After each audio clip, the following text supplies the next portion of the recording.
तो नंदी जी के कान ही कान दिख रहे थे। तो कहते हैं नंदी को वरदान है भगवान शिव का कि जब मैं समाधि में लीन रहूंगा ना, नंदी ही रो रहा था शिव जी से कि भगवान आप समाधि में कभी अमरनाथ की गुफा में कभी किसी गुफा में भक्त आके परेशान रहते हैं। तो शिव जी ने वरदान दिया था कि नंदी जब भी कोई भक्त परेशान रहेगा वो आपके दाएं कान में जो बात कहेगा वो मुझ तक स्वतः पहुंच जाएगी। सही बात, वो मुझ तक पहुंच जाएगी। नंदी को वरदान था भगवान शिव का। तो वो पहुंचा, उसने देखा भाई कान दिख रहा, क्यों ना कान में ही बोल पड़ू। वो गया गया गया, उसने सीधा नंदी के कान में, नंदी कान में कहा महादेव मुझे दर्शन चाहिए, आप प्राण ले लो पर दर्शन दे। इतनी बात सुनी, भगवान शिव जहाँ साधना में लीन, परम ब्रह्म है यार, क्या कहे मैं, हमारी बोली भी कुछ नहीं है उनके आगे। जहाँ भाषाएं भी खत्म हो जाती है उनकी लीलाएं वहां से भी प्रारंभ ही चली रहती है। मतलब जहाँ हमारा ज्ञान खत्म हो जाता है ना, असली ज्ञान वहां से प्रारंभ होता है। तो उसके बाद वह जो लिटा शर्मा जी, और वो लिट गया और कांपने लगा। उसके ऐसी बर्फबारी हुई, वो कांपने लगा। कांपते कांपते उसको नींद आ गई। भूखा प्यासा वहां पड़ा रहा, बर्फ पड़ गई 5-5-6 फीट। जैसे धुकता था वो ऊपर आ जाता था, बर्फ के ऊपर लिटा। वो इतना मतलब ठंड के मारे, ठंड हो गई, जो भी बीमारी लगी, शरीर उसका साथ छोड़ रहा। तो उसकी जैसे यहाँ नेत्र बंद होने लगे तो उसको एक ना तेज स्वरूप दिखाए, तेज आया। उसने तेज ऐसे करके देखा, ऐसे तो उसने एक बाबा देखे। बाबा की इतनी बड़ी बड़ी जटाएं, बाघ की छाल और हाथ में एक डंडा और कमंडल सा लेके वो पहुंचा। तो उसने कहा बालक, कहा योगी महाराज, कहा तुम, कहा मैं जो शिव जी के दर्शन करने आया था।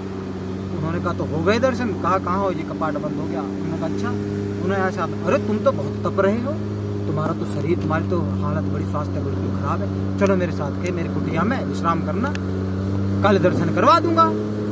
शिव जी की मेरी से मित्र है शिव जी, कल मैं दर्शन करा दूंगा उनके कैलाश जाकर। यहाँ क्यों तुम परेशान हो? ना कि ना, मेरे को कहीं नहीं जाना, मैं यहीं रहूंगा, यहीं दर्शन करूंगा। उसने कहा चलो कुछ नहीं, तो थोड़ा कुछ आहार ही ग्रहण कर लो। कहा मुझे कुछ नहीं खाना। कहा अच्छा यार तुम तो बहुत, तुम्हारी तो चलो कोई बात नहीं, तुम नेत्र बंद करो, सुबह मैं कपाट खुलवा देता हूँ, शिव जी के दर्शन कर लेना। उसने आंखें बंद करी, उन्होंने ऐसे ऐसे किया, वो बालक सो गया। अगली सुबह उसकी आंख खुली तो नीचे से ढोल नगाड़े लेकर, सुन ले ध्यान से, अगली सुबह उसकी आंख खुली तो नीचे से ढोल नगाड़े लेके भगवान शिव जी की केदार की डोली ऊपर की ओर आ गई। और वो चड़क देसी, उसने देखा कि बहन शिव जी की डोली आ गई। नाच उठा, खड़ा होकर कपाट खुलने वाले, मतलब जो बाबा रात आया था कह गया, उसकी बात सच की कि कल कपाट खुलवा दूंगा। वो खुश हो गया। वो जैसे आया तो पुजारी जी के पास आया, कहा धन्यवाद पुजारी जी, आप सब लोग विवश हो गए कि आप आज फिर कपाट खोलने आए। कहा शाम को बंद कर देना, मैं दर्शन करूँ, मैं भी आपके साथ चल पड़ूंगा। अब पुजारी बहन जो, कहा तू कौन है यार? पुजारी उसको पहचान नहीं रहा। कहा कल तो मिला था मैं आपसे। पुजारी को कह रहा मैं कल मिला था। पुजारी कह रहा, और बंदे भी कह रहे मैं नहीं कहा कल तो हम मुखी मठ में थे। कह रहे नहीं पुजारी जी, कल आप यहाँ से कपाट डोरी लेके जा रहे थे, कल कपाट बंद थे, आज देखो शिव जी की महिमा, आज आप उनके कपाट खोलने आ गए, शाम को बंद कर देना, मैं दर्शन करके निकल पड़ूंगा अपने घर। पुजारी बहन जो भयभीत हो गया, इसमें कोई भयभीत प्रेत तो नहीं लग गया।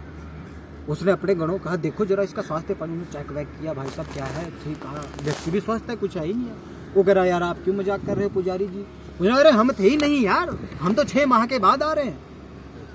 पुजारी जो दूसरा व्यक्ति सुना, कहा हम तो 6 महीने पहले गए थे। तब पुजारी ने ध्यान, ओहो अरे तुम बालक वही हो क्या? उसने कहा हाँ मैं तो, कहा यार कल तो मिला आपसे। कहा बालक। और पुजारी के हाथों, पुजारी ने डोली पकड़ाई उधर, गंडेलू फिंडेलू सब पकड़ाया बंदों पे, और नीचे गिर के उसके चरणों को माथे से दबड़े, उस बालक के माथे से। कहा अरे तुम मुझे पाप का भागी क्यों बना रहे हो पुजारी? आप तो स्वयं ब्रह्मा देवता के रूप, देवताओं को ब्राह्मण कहते हैं, ब्राह्मण देवता के रूप में है, आप ऐसे पाप क्यों लगा रहे हैं? तो पुजारी ने कहा कि वो कल की बात नहीं है बालक, उस बात को 6 माह हो गए, उस बात को 6 माह हो गए। मेरी कहा यहाँ जीवन व्यापन हो गया, बूढ़ा हो गया, मैं मरने वाला हूँ, लेकिन कभी भगवान शिव के दर्शन प्राप्त नहीं हुए।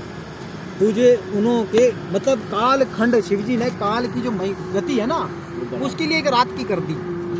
उसके लिए जो काल की जो गति थी, उसके लिए वो एक रात की कर दी। हमारे लिए 6 महीने थे, उनके लिए 6 महीने थे, लेकिन वो बालक 6 महीने सोया रहा, जो उसको 6 महीने 1 दिन के बराबर लगे। तो पुजारी बहन जो जब वो उसके पैरों को चुमा और कहा धन्य हो, क्या नाम है आपका? जगीर कुशवाहा नाम है। क्या है? जगीर कुशवाहा। तो तब से उसको कह दिया गया, तो तब से पुजारी ने विख्यात कर दिया कि ये तो साक्षात जागृत हो गए महादेव। तो उसके बाद केदारनाथ को जागृत महादेव की भी संज्ञा दी गई। केदारनाथ को जागृत महादेव भी कहते हैं। तो देखो भगवान शिव की महिमा देखो। उसके लिए 6 महीने एक रात के बराबर होंगे, और जिनके लिए 6 महीने वो 6 महीने थे। कल से हमारे वहाँ जो नंदी है रोज कान में कुछ बोल के